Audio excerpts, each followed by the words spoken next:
Pontoon haters always say that it's nothing more than plywood on a couple pop cans. And they're really not that wrong. But find out really how a pontoon boat is made on today's video.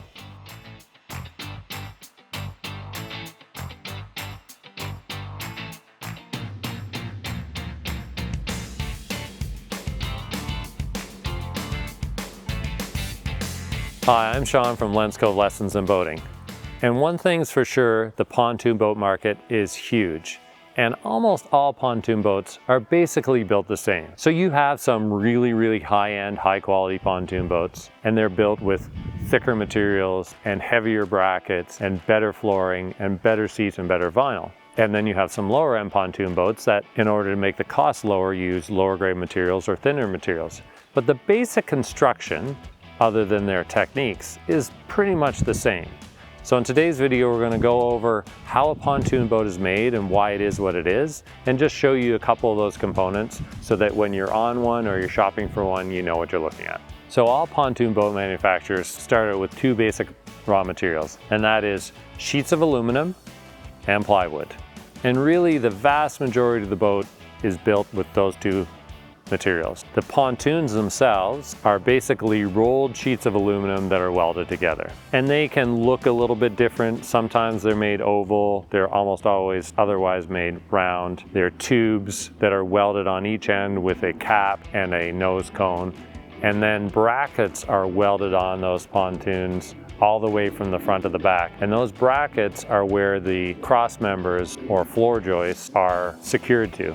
On the bottom of the pontoon are keels, or this metal extrusion, which protects the bottom of the pontoon in case you bump up against something on the bottom or at the ramp. And then on the back of the pontoon, they often weld on things like bracket, and then on the sides you have lifting strake, and on the center pod you have motor brackets. Then they'll put on things like lifting eyes. Then you get up to the bracketing and you get up to the cross members. And those cross members are thicker gauge aluminum that is rolled straight and then bent in either a number of configurations. And if you want to know more about pontoon boat construction and different terms on pontoon boats, check out this video with Dave here. So the brackets and then the cross members are what gives the pontoon boat strength and rigidity and keeps everything tied together, and also gives you the ability to mount the floor. And the floor is where the plywood comes in. Almost all pontoon boats are built with marine grade pressure-treated plywood, and it is of such good quality that they almost always give a lifetime guarantee on not only the pontoons themselves but the wood flooring. You do have a couple pontoon boat manufacturers that will put a composite deck on, but that adds weight and cost and doesn't really give you many advantages. On top of that plywood, you'll have now a vinyl flooring.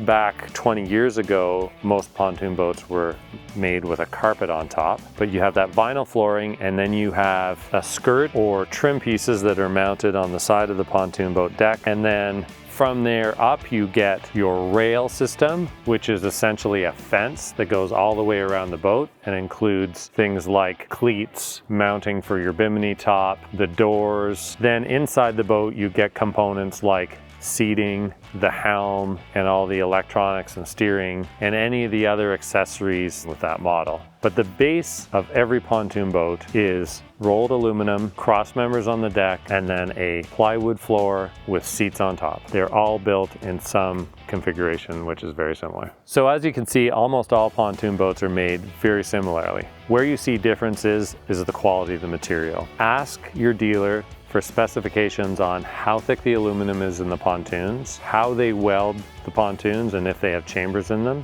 Make sure that the pontoon boat decking is marine grade plywood and not something of lesser quality. And then on top of that, you're going to look at electronics. Do they have Deutsch connectors in the wiring? How good is the vinyl? Does it have mold and UV inhibitors built into the vinyl? Because that's the difference between a good pontoon and a great pontoon.